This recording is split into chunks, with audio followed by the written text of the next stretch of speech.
Lost in space and time for over 10,000 years, on a mission they were never meant to return from. They have returned from the horrible secrets of space. They are the Comic Shop.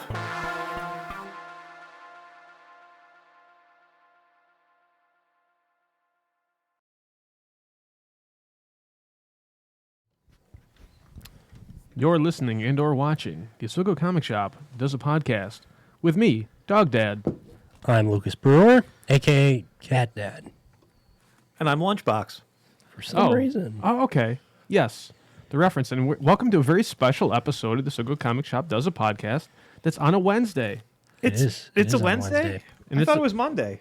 You thought wrong. Well, it's a very special day because, we're going to be talking about Mallrats today, the second feature film by Kevin Smith.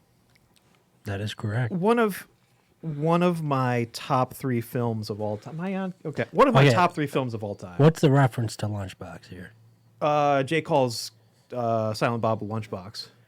And we had a friend in college who was kind of a heavyset guy who played on our intramural football team, and I called him Lunchbox based off of that Kevin Smith reference. No one else got it, but the nickname stuck for a while, so we called this kid Lunchbox. Poor guy. Yeah. And then when later on he had kids, and we would behind his back call his kids Lunchables. Oh, jeez. I don't know. Oh my God. But You're a bully, man. shout out to Adam Pico, wherever you are. I haven't talked to you in 20 years. But he probably wouldn't even remember that. But That's funny. just Jay calls Silent Bob Lunchbox, and I always thought it was very funny. But one of the most important movies to me, top three, top five. Yeah. Wow. I didn't see Clerks first. This was the first Kevin Smith movie I saw. I remember being in like an art class in like 10th grade, and people were talking about this movie. And I don't know how I got a copy of it. Or somebody gave me a VHS or something like that. VHS is what old people watched movies on. Is that right? Okay. But like it combined my love of comics with this character Brody Bruce, who was kind of this brash, snarky, whatever, A proto-hipster. anti-establishment guy, which Jason Lee was also a skateboarder. Yeah. And I was a terrible wannabe skateboarder when I was in high school. So like it touched on that too, that I think he was doing it was a company called Girl, I believe was his skate company. And Stan Lee's in a movie, and it's very adult humor, but it's like comic stuff, and it's edgy for like a 14-year-old kid. Yeah. But also like it's targeting the 14-year-old in me that Yeah. like this is like hitting all of the notes. And all the beats. A very important movie to me. One thing I really enjoyed about it was the nostalgia of like being in the mall and I understand that the mall titles and the store titles are not real because they couldn't get the licensing to the real mall stores. But just seeing how things are set up, and when they go to the comic shop, there's an inflatable Wolverine, which this comic shop had also in 95, 96, whenever that was released. How do we get that back? We should look into that. I bet it's in Arlene's basement. Do you think so? You think so? I don't know. I've been to Arlene's basement though, and she's got a lot of stuff down there. Although I think she's actively trying to get rid of everything. Is that the sequel business for her? She'll move on to Arlene's basement. Yeah. Well, she's been selling all of her Star Wars stuff out of her basement. Lucas, do you do me a favor where it says Mixer? Can you just scroll down a little bit? I think there Thank you. I think there might be an actual music venue in New York City called Arlene's Grocery. So she might have already diversified her businesses. Seems like she branched out quite a bit. Could be. I haven't confirmed this with her. It's possible. This movie also came out at a time where I think my connection to Kevin Smith initially was Wizard Magazine. And we've talked Wizard Magazine in the past, and that was the 90s, before the internet, Lucas, although kind of at the dawn of the internet. Like that's how you got your comic information was through this magazine. And they would constantly talk about Kevin Smith and his love for comics and his love for film, obviously, because he's making film. So I feel like I probably became aware of Kevin Smith through like a Wizard Magazine promoting a Mallrats movie. That's probably for me too. Like kind of just a weird thought that I guess I wasn't even. Because back in those days, if any culture like gave a tip of the hat to comics, you better believe it was it was a huge deal, a huge buzz all throughout the Wizard and all the fan communities. Yeah, because it was not as ubiquitous as it is now, where you walk down the street and like young popular people are wearing like Captain America things and Spider-Man things. Lucas is a film guy. Sure. Give me your take on Kevin Smith. Be real about it. He was one of the first directors I ever really took notice of. I remember I was probably like 14 or so, and I remember watching Clerks and loving it. And I rewatched it, and it was just like, this is an amazing film. I don't know what, like, I just loved it. I don't know. I think it was, the humor. And then I remember watching, he did a film called Red State, I think it's called. Yes. Which is a very different film from, like Clerks or Mallrats. It's more of a suspense drama-ish, almost like horror-esque. About a cult. I've never seen it, but I was always under the impression it was like a horror movie. I don't know if it's a straight-up horror movie, but it's definitely kind of, there's scary elements for sure. Like a thriller, like a psychological thriller type thing? It's been so long, I can't really remember. I don't know if it's necessarily psychological, but it's pretty much about a cult, and this super religious cult that believes in what's the thing? Cthulhu. No. Donald Trump. Sure. No, it's when like the God, like God's supposed to like like the Rapture. The Rapture. Yes. And great band out of Brooklyn. That's a big theme in the film. It was decent. John Goodman. I keep hearing banging. I thought somebody was banging on the front door, but I think that's coming from outside. Yeah, I don't know. He's in it. He does a really good job, and it was a pretty decent film when I watched it. But it's funny. I went back and watched Clerks again recently, probably within the last year, maybe or so, and I did not like it that much. I kind of found it quite boring. Really? Yeah. Maybe I'll have to go back and rewatch it again and see. This I did like Mallrats. I think Clerks is more of a film you can like look at and appreciate as like a really good movie, I guess, like the way it's made and everything. Yeah, it's a good indie film, I guess. I mean, the story with that was Kevin Smith basically financed this on credit cards. I think he took out. Really? Yeah, you didn't know the story. I think he took out $27,000 in credit card debt, and basically just like filmed this with his buddies at the store that he worked at after hours. I believe that's why they left the gate down and said, "Yes, we are open," because it was filmed in the store after hours. So the gate had to be closed, and that was their workaround, was to pretend like they couldn't open the gate for the store. Okay. And then I think he just kind of shopped it to a few people. I'm not sure if it was like I think it went to like Cannes or some film festivals. Went to, I think, at Tribeca or something like that, and I think it did really well. Yeah, I think it did too. And Miramax. And I always liked that too. That it just had a very like punk rock sensibility about it. Yeah. Like, we're just going to do it ourselves, and we're going to film black and white, and because it's going to save us money. And I'm just going to put it out there into the world. And I think his choice, had all to do with was all financially driven, and had nothing to do with an artistic vision. Is my, again, we don't fact check anything on this podcast, but I'm pretty certain that's the real reason why it's in black and white, was it was just cheaper to do. Fact check free, which I guess makes sense, because if they're shooting on film, which I imagine they were. Because I don't even know if like digital cameras were a thing back at that. It may have existed. It's super high end. Yeah, that's what I'm thinking. Experimental. I'm gonna say, no. He was probably it's maybe Steven Spielberg could get a digital camera for $5 million, but like Kevin Smith isn't renting a digital camera at this point in time. So I wonder what film it was shot on. I wonder if it was like 35 or 16. Are you Googling that, Aaron? No, I don't have my computer today. Okay, I'll look that up. Yeah, look that up. I'm curious. I bet it was 35. I think the thing that's like most evident at least in the Kevin Smith movies that I've seen is the script. Like very lively script. Yeah. Delivered in different degrees. Sometimes it does feel like a stage play, in my opinion. The way that some lines are delivered. Okay. The way certain characters do it. But I don't think that's necessarily a bad thing. Sometimes there are some actors like Jason Lee. You could give him the most verbose, like weird dialogue, and he totally sells he can pull it off. It never seems unnatural.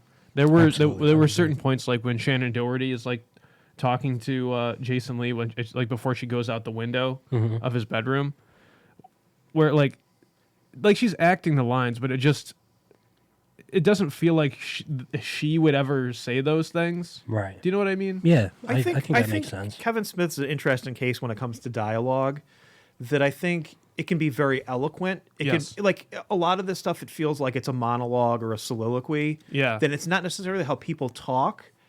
But at the same point in time, I do feel like he does have some good, like, simple dialogue moments as well. Yes. And you're Yeah. interesting saying it's more like a stage play. I've never heard that or thought about that before. But yes, there are those moments where, like, the characters are talking, but really they're addressing the audience. Yes. With the way that they're speaking, even though it's a definitely. conversation. Yeah. But, you know, again, it turns into more of a monologue type thing. I think of this and Reservoir Dogs, Clerks and Reservoir Dogs, kind of in the same camp, like very minimal setting, like great writing, Right. like engaging characters, black and white, Reservoir it- Dogs isn't black and white. isn't it? No. Oh, I just think it's black and white for some reason. No, it's not. But it's minimal colors though. yeah, it's like I'm just thinking of the poster. that's probably. what you're thinking of. Yeah. But yeah, you're right. It is pretty like white and gray, and there's really not too many colors. It's not like Pulp Fiction where there's a lot a of lot of color. right. It's not like that. We should do Pulp Fiction. Yeah, How have we Yeah. not done Pulp Fiction? we can. Well, we've only done so. I have a many. poster of Pulp Fiction, Yeah. which I'm thinking about replacing with Blade Runner. Yeah. I think Blade Runner. I feel like I watched Blade Runner again too in the past week. I want to. I'm gonna. But I don't know. I feel like Pulp Fiction, like as a film student, it's like it's too cliche. It's like, okay, yeah, we get it. You're a film major, so I need to switch it up. Maybe have a Blade Runner one. But Mallrats. Beautiful Drew Struzan.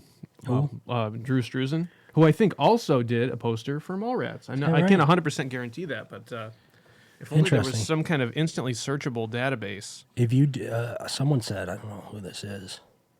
If you do a Tarantino night, I'm all about it. We do a Tarantino night, mystery person in the chat.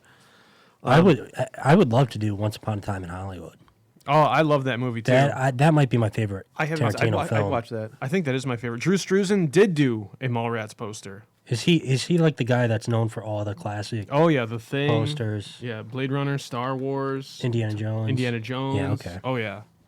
Yeah, Once Upon a Time in Hollywood. That would be a good one to do, I think. Yeah, but It's like a 3-hour film. another thing that I want to give some time to, on the podcast too is the beginning of the film, like when it's going through the credits.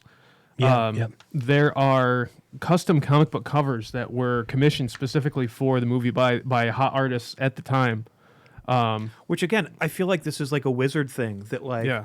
my introduction to this may have been an article about, and actually I should look through the wizards in the back. I bet I could find a Mallrats article on one of the wizards that we have back there too. But like that could have very easily been the article was like, you know, Kevin Smith commissioned all these comic book people to do homage covers of the, you know, different Marvel books and things like that because some of the artists we're talking about like Joe Quesada, Jay Lee, there's a J. Scott Campbell. Oh yeah. I forget. Mike Allred did one. Mike Allred did. Yeah, Mike Allred did some other stuff with them too. I think with early Oni Press. He did. Because Kevin Smith then later went on to basically, did he start Uni Press? No, no. Uni or Ani? I always call it Oni. I'm not sure if it's Oni or Ani, but Okay. Oni sounds better to me. Okay. But I could be wrong. But the person who owned Oni, talked to Kevin Smith when he was at a different company, and he was saying like, "Hey, I'd like to do some comic stuff." And the guy was like, "Oh yeah, I'd love to do some comic stuff with you." And like this, you hear this story happens all the time in Hollywood and in publishing. Then that person left that company, and you know, several years pass, and hey, they're popping back up, and they've got their own company. So they had another conversation. I think it was like 5 years later, and Kevin Smith was like, "Hey, I still want to do comics," and the guy was like, "Oh, great!" And that's how we got Blunt Man and Chronic comics through Oni Press, or at least featured in what is it, the Oni Presents. There's some kind of anthology book that Oni published. Interesting. I never heard of this. The mid '90s was an interesting time. It was. I was around for that. I was not. I probably wasn't even thought in my parents' head. Your parents is? My parents' Parents. parents. There you go. The apostrophe. Let's talk about some of the things we really love in the film. Really love. This was, I would say, really loved. This was maybe the most I had gotten to know Stan Lee. Okay. That I don't think I had ever seen him beyond maybe give a soundbite in a cartoon or something like that, or see a picture of him in a Wizard magazine or something. I don't think I had ever really seen him talking and like, you know, he plays himself, obviously. He plays a cartoon version of himself, but like I think a lot of it's very true to how Stan was. Much more naturalistic. Not so much the Excelsior true believer. Like even though he says those things, it's much more down to earth portrayal that he gives in this, as opposed to his, you know, kind of cartoonish persona that he used for a long time. Yeah. But that would, to me, again, it was interesting that like this is a person who I don't think most people at that time would be aware of or have a relationship with Stan Lee. Stan Lee wasn't writing comics at this point in time, I don't believe, although maybe Ravage 2099 was in that time frame.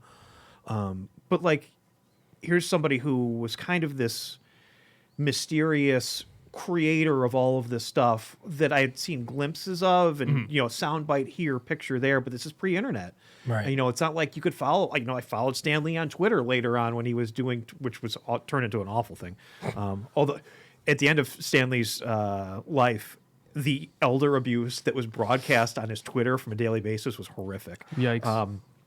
Which actually, even Kevin Smith tried to intervene at a certain point in time. I remember that. Because Kevin Smith was like pleading with him to like come live with me. I will take care of you. I will get you out of this situation. I remember that. But again, I just even though it's a movie and Stan Lee is acting as himself, like I just never had.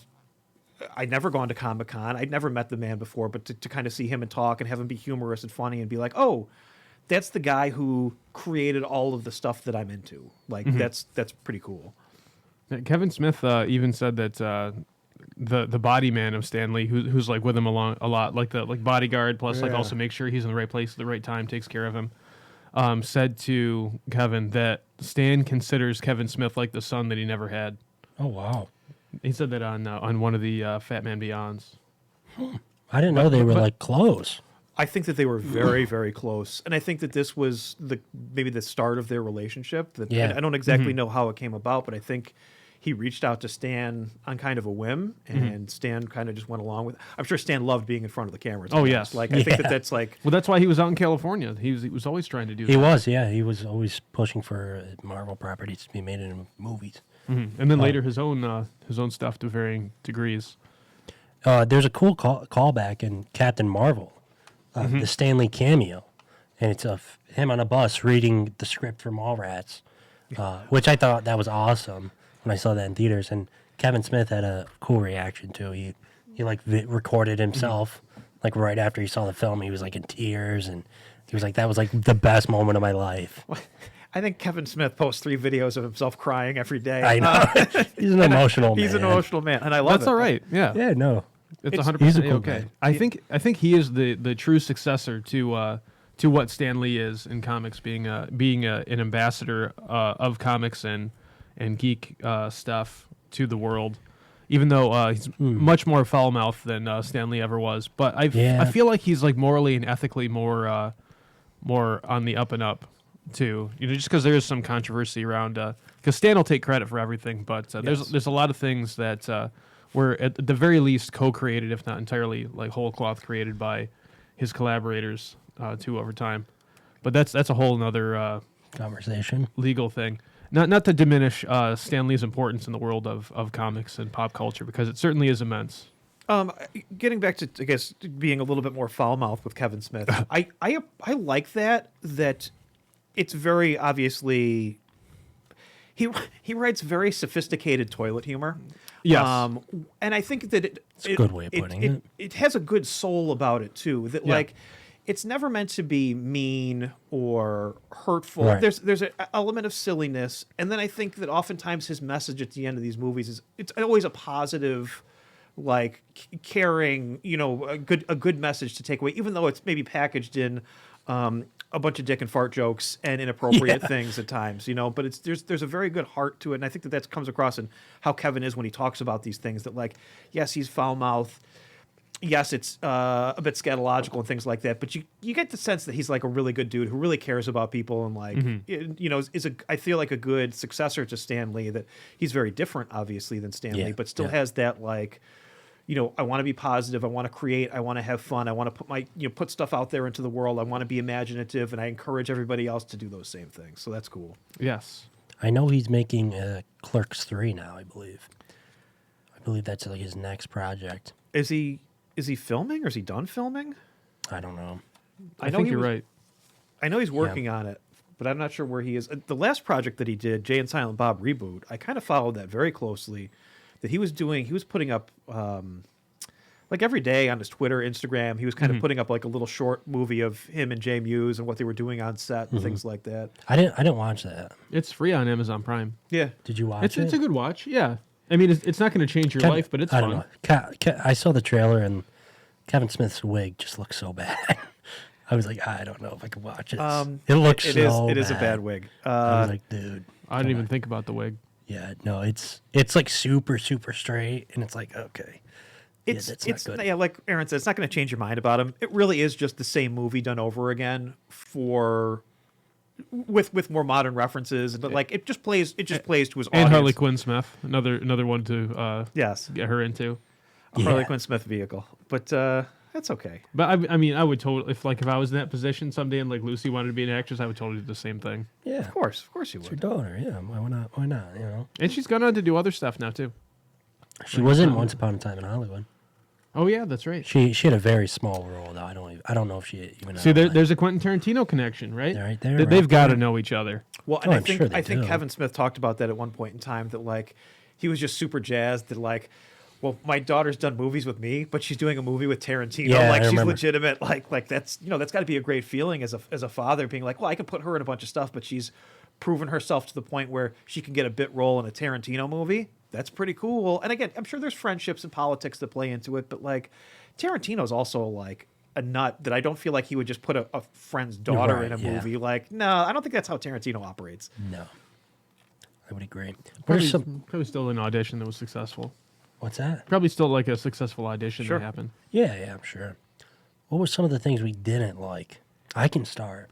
Okay. Go. I think I know what you're going to say because we talked about it. There was a big awkward moment with a 15-year-old girl throughout the film. It kind of it comes back at the end too.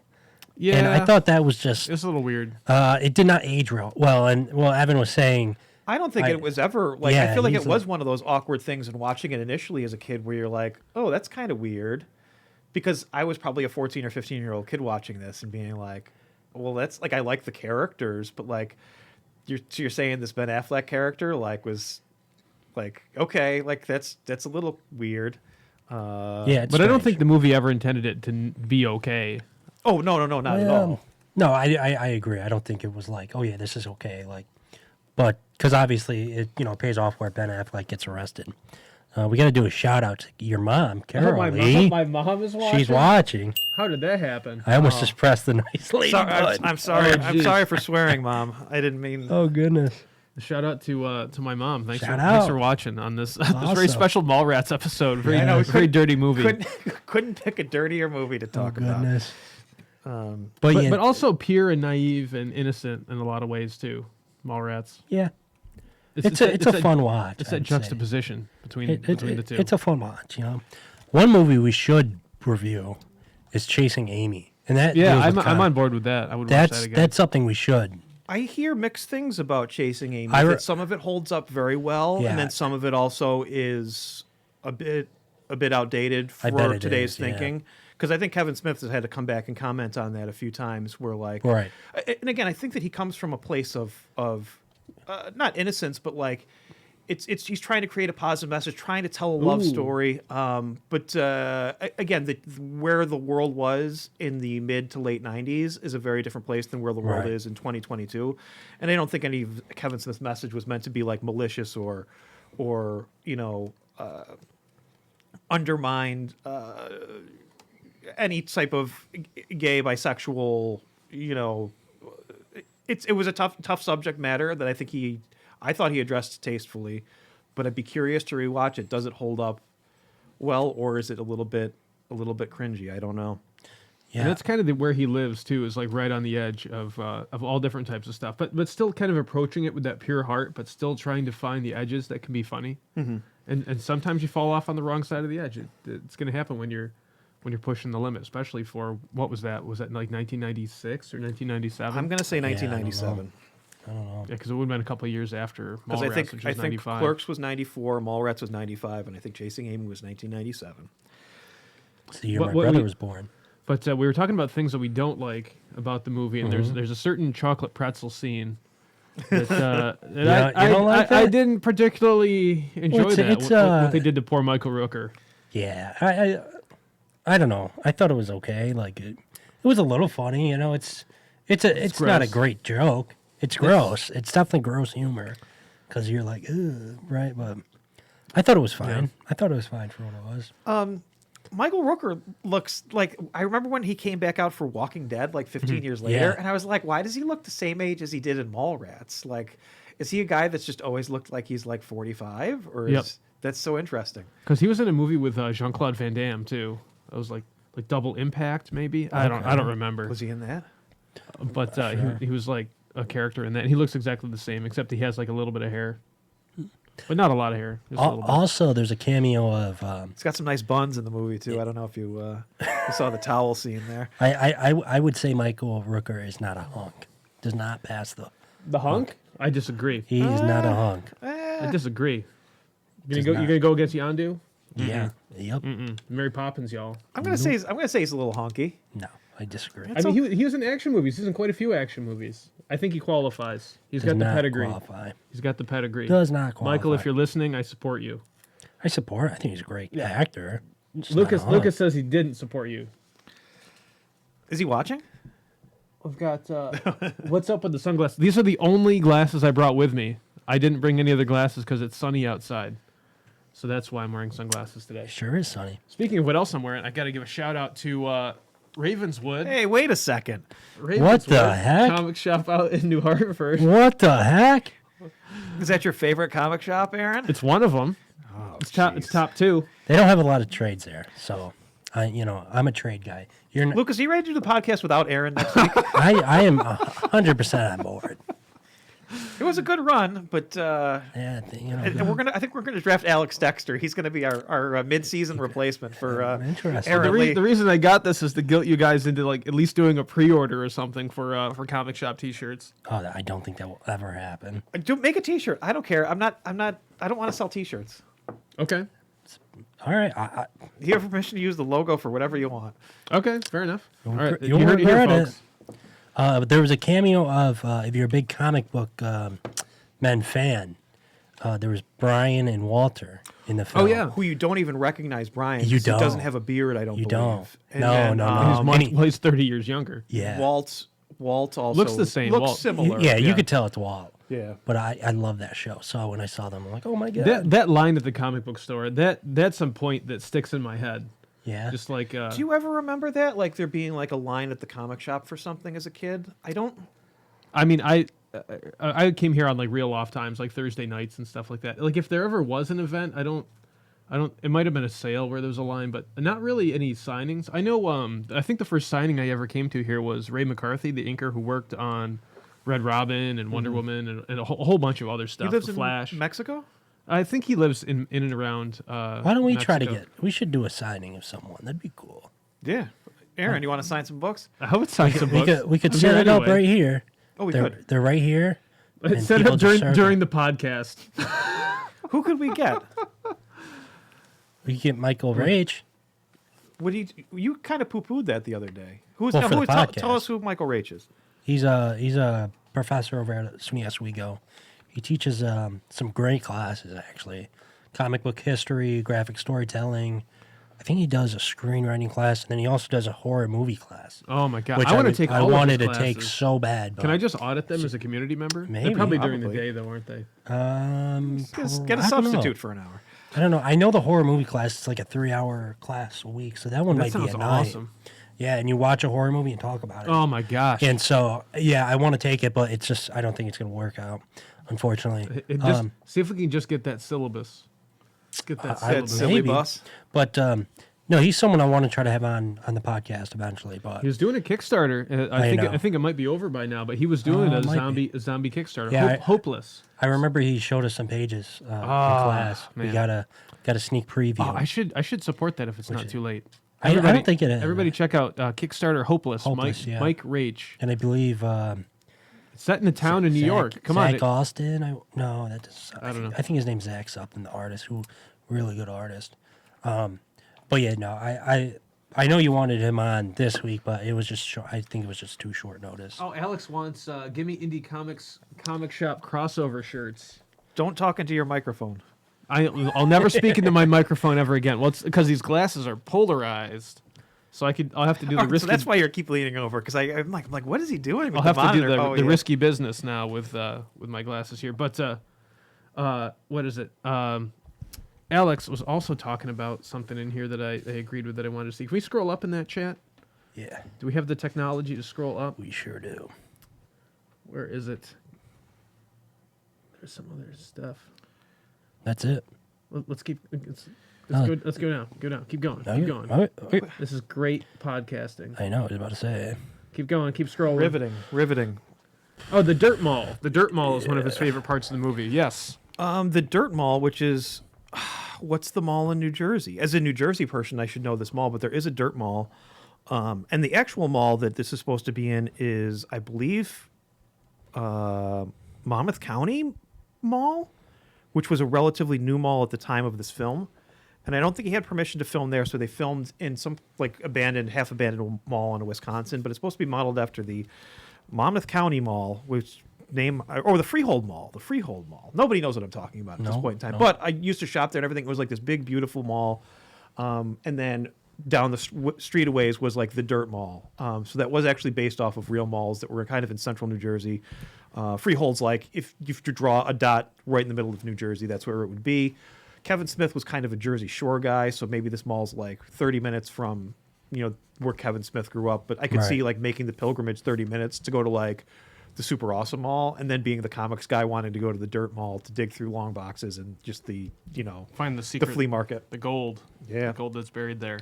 For someone who lived in New Jersey for 14 years and worked several miles from the secret stash, I'm always ashamed that I never went to the secret stash. I can't believe you never went. And I remember they did. They were doing a relaunch because they moved locations. They moved down the street a block. Or something like that. And it was last spring, and I wanted to go. You had to buy tickets. You got to meet Kevin Smith. Mm-hmm. Nice. It was like probably like $200 or something, and I have an aunt down in Jersey, so I'm like, I could just go stay with her. It's probably I think it was like 40 minutes away. That's but fantastic. They were sold out of tickets by the time I imagine there weren't many tickets. Like Secret Stash is not a big place. Like I'm under the impression that our comic shop is like a similar size to the Secret Stash. I think their new location's a decent size now. Yeah. Which could be. That could very well be. But I was always under the impression that the old location, it was very small. And it had a lot of like film equipment in there for the show, so like it was actually much more cramped and crowded than you would have thought. I always wanted to go to it because I love that show. Still can go. Rick the Toy Guy was in an episode of. I remember you telling me that. Was he really? Yep, he brought a mini Batmobile ride down there to have the guys look at it, and then Peter Melnick, friend of the store, who you've never met before, doesn't live around here, but was a college kid, who occasionally reaches out and talks to us. He does his own podcast, The Marvelists. Mm-hmm. He was also on Comic Shop Men, and I'm not sure what he had. You think he brought something with him or wanted to buy an expensive book or something like that. But I did enjoy that show. I love that show. Like in a world where like all kinds of trashy reality TV can be successful, it makes me sad that show ever had to be canceled. Especially with how I don't big know if it things got are canceled. Now. I think they ended it. They did like 6 seasons. I think they did like 8 seasons. Yeah, they did it for a while. So I think it was more just they wanted just done with it. Yeah. Because I know they do their own podcast now, and they do multiple podcasts. Yeah, so I think maybe it was just time. One too many. Maybe it'll come back though. I would love that if it came back. And it's more relevant now than ever before. Yeah. I cameoed a thing from Ming Chen when I bought the shop because it was $20 for him to do a cameo. Oh, is that right? And I got him to do a comic shop plug for us, and then I tried to sneak into his DMs. Because on Facebook, we have mutual acquaintances. That really? I worked with some people who are friends with him. Wow. So I'm like, maybe I can kind of sneak this in and see if like I can talk to him. Because like, again, we've got a couple mutual acquaintances. Ha, ha, ha. Hey, I forget who it was, what the two people were. But he never messaged me back. So, hey, you got to shoot your shot. He's a celeb. You got to shoot your shot. I remember that he really worked it for all it was worth. He earned that $20. It was like a $20 cameo, and he gave us like a 3-minute video talking about well, my favorite shop is the Secret Stash, but when I'm not at the Secret Stash, I'm at the comic shop in Oswego, New York. And like he just kept going on and on. And like, is he a regular here? He comes in often. well, that's what he made it sound like that. And I think even Arlene messaged me and was like, "Do you really know him? Do you think he would come up and shop?" And I'm like, "No, I paid him $20 to do this." Oh, that's funny. He seems like a cool guy. Yeah. He was the one that always kind of he got a lot of shit on the show. He was he the Lucas of I wouldn't say. I would say he was like Lucas on steroids. Like they really busted on him. You guys don't, but I would say. I mean, I'm definitely at the bottom of the totem pole. I think it's good. I think it's more because of my age. You know, I'm just the youngest guy around, and I think it was a similar thing with Ming. He was kind of just the youngest dude, so they would just always rag on him. I think he got associated with that crew doing their website stuff early on. That he was like on a Kevin Smith message board. They were looking for somebody to do website stuff, and he was like, "I can code," and like they kind of brought him into that world of comics, and he was like Kevin Smith's website guy. He was the Joe Samuels, basically, actually. Okay. Of the comic shop that somehow moved into a Position. real gig. Oh. Mallrats. Do you have anything else to say about Mallrats? I feel like we've said nothing about Mallrats. We've said a few things. I don't know. It's a Easter classic though. That, they do assault the Easter Bunny in the movie, which is a classic. Actually, that's one of the funniest scenes. That I love the little kids' reactions because they're so bad and they're so fake and they're just like screaming and for like not even really paying attention to like Jay and Silent Bob beating up the Easter Bunny. It's just a bunch of screaming little kids, and they're not very good actors. So I do enjoy that scene quite a bit. It's the best holiday icon fight scene until many years later with Will Ferrell in Elf. When he tackles tackles the Santa. It says he smells like beef and cheese. Yes. Oh my God. Very similar scene. Kevin Smith did it first. I hate Christmas movies. John Favreau watched Mallrats and said, "You know what? I'm taking that scene." Christmas movies suck. What's that? Say Christmas movies suck. Actually, Elf is one of my favorite movies. Elf is a good one. Yeah. Hi, buddy. I don't like Christmas that much. Hope you find your dad. Any movie related to Christmas. Any movie with Artie Lang in it is a classic. Well, we're gonna go down a rabbit hole, but I won't go too far. There's a lot of Christmas horror movies that are very schlocky, a lot of fun. I'm just gonna say that. Yeah, there are. But Mallrats, I found it to be a very nostalgic movie. I enjoyed it for looking at the posters in Brody's room and being like, I had that poster.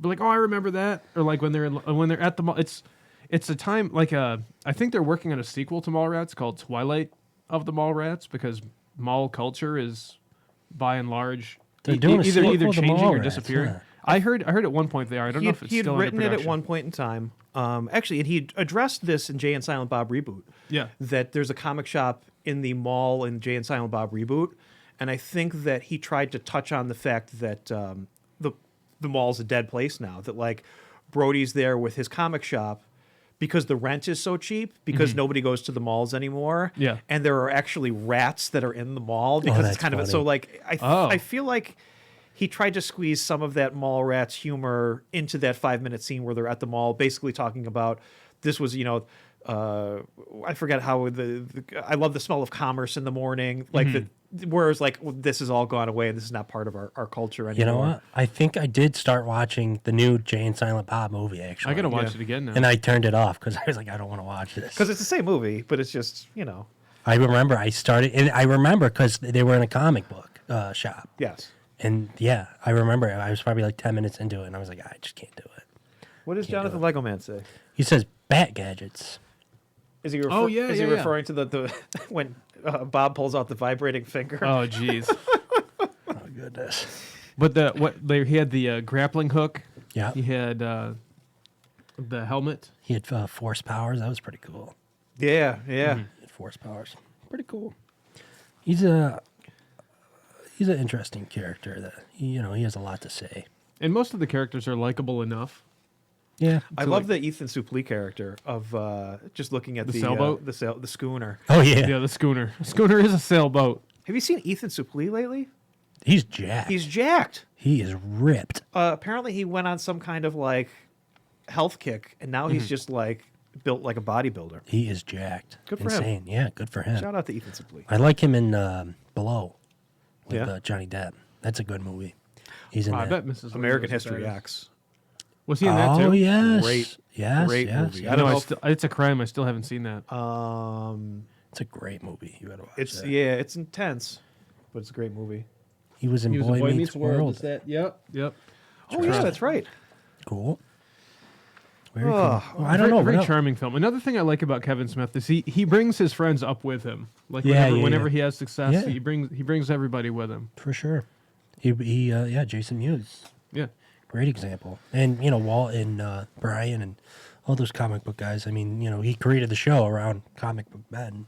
Yeah, and I think Walt actually drew a Batman story with him. He did, He did. Yep.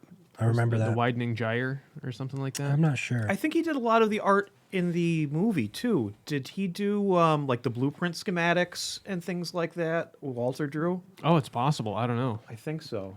Got to dig through some behind the scenes stuff. Mark Yeah. Berdarnian? I love Mark Bernardin. I might even like him more than Kevin Smith on Kevin Smith's own show. Yeah, I don't watch his show that Yeah, much. me neither. I tuned in actually like maybe a month ago. And it was live. Mm-hmm. It was like at 12 o'clock at night. So It's California. Yeah, they're out there. So it's what 9 o'clock or so, and it was interesting. They do like a live show in a bar. I'm like, oh, this is kind of cool. Yeah, the hive of scum and villainy, right? Yeah, something. It's like it's like a Star Wars theme bar. Yeah, for sure. But they have good cool. conversations. They cover the news and they analyze things critically. Mark Bernardin has a lot to say that is correct about things. His critiques are excellent. Interesting. Like you being a film guy, I think you would love to hear like what he has to say about things because he really thinks things out. And Kevin Smith's just like, oh, well, I loved it. And then Mark Bernardin's like, well, there's some issues here. He's like, and he like underlines them with some really good reasons. And it's like, dang man. You're smart. You know smart your guy. stuff. And he wrote actually a book that's available here at the comic shop, 112 East Bridge Street. The comic shop. OswegoComicShop.com. Adora in the Distance. He wrote that book. Oh yeah. Interesting. Who knew? I didn't know that. Well, Aaron Lee knew. Yeah. He knows everything. Well, I don't know everything. I know a little bit about some stuff. I don't know much, being honest. I'd agree with that. I'm sure you would. Oh, jeez. Sure you would. But it was a fun rewatch. I think Mallrats is a lot of fun. There's a lot. I enjoyed it. I had a good time. The heart to it kind of overrides any parts where like maybe the dialogue's a little clunky or maybe the action or motivation's a little clunky. A lot of heart, a lot of nostalgia, a lot of eye candy in terms of like the background and the posters and the tchotchkes and stuff that are in and around the film. Yeah, I believe that's also Walt Flanagan's comic collection in Brody's basement. Oh, really? Wow. Again, we don't fact check anything on the show, but I feel like you're just spitting things out. It couldn't have been Kevin Smith's because he sold it to make Clerks. He did. Wow. Credit card debt, and he sold his comic collection. True story. Do you want to look at a Kevin Smith comic book? Yeah, that's a good segue. So we've got. Oh, do we have Doc Cam? Or no Doc Cam. Yeah, I think so. Nope. Oh, hey, we're flipped. Hey, that's not Martin. No. Hey, It's very bright.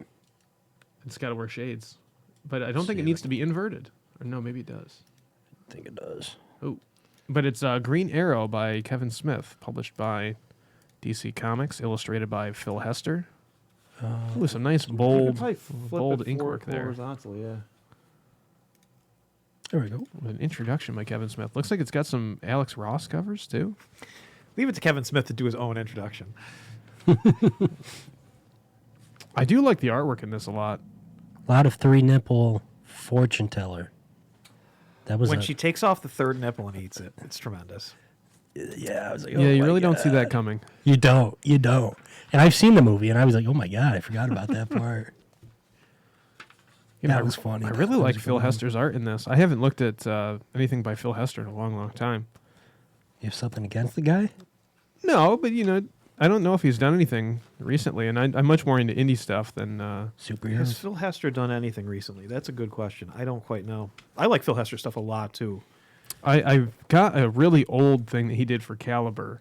I think Caliber Comics back in the early 90s. And it's black and white. It's much rougher than this. Yeah. I liked he did a Fire Breather, which was a Cartoon Network show maybe it was a Cartoon Network movie. Mm-hmm. But he did a comic that was based off of. That was a fun book. This was his follow-up, or was he doing this at the same time as Daredevil? I don't know the time frame, because I was just about to screw up that word. But Kevin Smith, his involvement with the comics community, like him showing up and like repping them and like saying that they're a legit thing that should be respected and stuff, has paid off tremendously for him throughout his career. He's been paid back for every time he put the spotlight on comic stuff. He's been given so many opportunities, not given, but earned opportunities. But I think because he showed respect, he got respect. Yeah. In that regard, especially in the world where, all this comic stuff is becoming more and more popular. Like he's directed episodes of Supergirl and The Flash, and stuff like that. So that's just another case of his positivity and work ethic has paid off, and he's allowed to not allowed, but he's earned his place among. He's earned his keep. Creators, and yeah, he's a very nice lady. She's a very nice lady. Always hiking Runyon Canyon. Yes, that's his gimmick. Oh yeah, I just saw an Instagram video of him, and about sweatbands or wristbands or whatever. Mm-hmm. And I saw that one too. His sister told him the purpose is to wipe down your face with the wristband, and I didn't know that either. And he's like, I've lived 30 something or 40 whatever, and never knew. He thinks Kevin Smith is 30. I know, we're so old. He's like, yeah, he's like 30-ish. He's 51. No, he's like 30-ish, I think. Maybe in 2000. That's the year I was born. That's why. And that's how old Kevin Smith will always be to you, Lucas. Yeah, exactly. Hey, we've got one other book to look at on a very special 420 edition of The Comic Shop Does a Podcast. I was going to let you say it. This is the secret history of the war on weed. Out today at Oswego Comic Shop. Only one copy left. It sounds like by Image Comics. hotcakes. I know I grabbed a copy.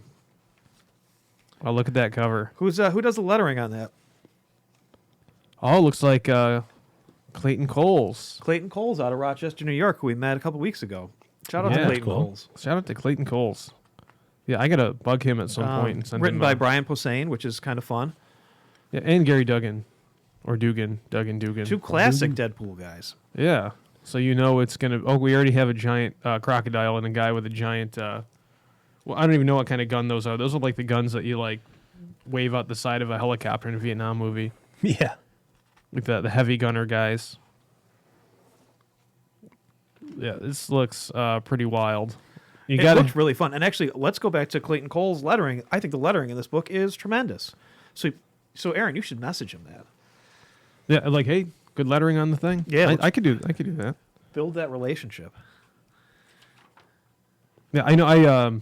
I did a thing. There's this Exquisite Corpse project. I can't remember what it's called, but it's a Facebook thing where there's a character, and they start a story, and then they pass it on to different creators. And I just did my page the other day, and I was able to apply some of the lettering techniques that I talked to Clayton about laying in your lettering first and then building the bubbles around it and cutting it and having it go up against the edge. So I'm building my lettering chops. Sweet. So, and I keep working on Wesley number 9. And I will be at Ithacon in Ithaca on campus at Ithaca College. And I'll be selling Wesley the Robot, Priestess Pizza, Creep of the Crop, stickers and prints. Got a whole bunch of new stuff. I'll be there with Caetano Valenzuela, who was on the Gimme Indie Comics podcast that we did first one, last week. So we're going to be selling stuff and chatting with people about comics. Something to look forward to. I can't think of a stronger table than you and Caetano. Yeah, I hope it'll go well. You know what's funny is it's actually going to be in the same room that I saw the band Neon Indian at, I don't know, 10 years ago or more. That's when I was born. You're not 10. You're not 10, are you? How did you go to SUNY Oswego if you're just 10? I'm just a genius. We're definitely breaking some labor laws here then. Yeah, but this looks like a lot of fun. Great flow of lettering through all this. I mean, but it's just a fun looking book. He just does this stuff probably like breathing though. Well, I think he said he can do a book in 6 hours, he said? Jeez. Which to me seems unbelievable. Yeah, but he's got the complete script too. Sometimes what I'm doing too while I'm lettering is literally writing the script. Yeah. That's when I get to that point. But yeah, this book looks like a lot of fun. Image Comics with some veteran Deadpool writers. Who's drawing that book? Some very nice art. Scott Koblish. Okay. All-star book right here. Colorist, hi-fi. Yeah, there's not a person on here that's not a proven veteran. There we go. The Secret History of the War on Weed, available at the What Oswego does that Comic mystery Shop. person in the chat say? It was an absurdist level that reminded me of the Shirtless Bear Fighter. It does kind of remind me of Shirtless Bear Fighter. That's kind of funny. I think that's a book that actually my wife was interested in too, Shirtless Bear Fighter. I don't know if she actually picked it up or read it, but it was a consideration. Got some toys here. Also available at the Oswego Comic Shop. Again, we're celebrating 420 here with our J figure. We've got Jay from Jay and Silent Bob Reboot, as well as Silent Bob. This is Slim Silent Bob, after he really slimmed down. After that heart attack there, right? Didn't want to take any chances. Now he's fully vegan. He is. Good for him. Fully hiking that Runyon Canyon. Getting those steps in. And doing the intermittent fasting. I was doing that for a little while. Yeah. Yeah, then I decided, I want to enjoy life, so I stopped. My philosophy towards that is you can still snack and stuff. Just have success through superior engineering. Like my great strength in the diet area is that I'm not really that picky. I just want to snack. So if you replace like a snack that's not good for me with a snack that is good for me, that still fulfills that same thing. So there's my dieting advice. Eat lots of tuna. Aaron Lee is not a registered dietitian. Eat lots You of should tuna. consult a doctor before following any medical Eat advice. lots of tuna. Eat lots of salmon. Tuna's disgusting. But have you ever had a spicy tuna packet? It sounds disgusting. Well, Lucas, keep it on the document camera. the results. It is. The results speak It for is. themselves. You're being a wise ass, are you? Oh, but during this time, I also drew this little Giant Silent Bob. Nooch. There we go. There we go in the lighting. There we go. Just doing a little bit of fun stuff. I started doing that a little bit last time, too. Drew a little bit of Blade Runner and such. Very cool. Of Rachel from Blade Runner. Awesome. I think we should call it a wrap, right? The way you're playing with that post-it note leads me to believe that we're done. I think we said all we need to say. It's very anticlimactic. It's like, hey, Honestly, I think the podcast ended about 5 minutes ago for Lucas. He's just been sitting there. it's like, yeah, here's our stuff, and it's like, okay, natural finish, and Lucas is like, yeah, we're done. We've been done. Take us home, would you? You've been listening to the Oswego Comic Shop does a podcast with me, Aaron Zeeley, a.k.a. Dog Dad. I'm Cat Dad. And I'm Lunchbox. Have a good evening, everybody. Take care.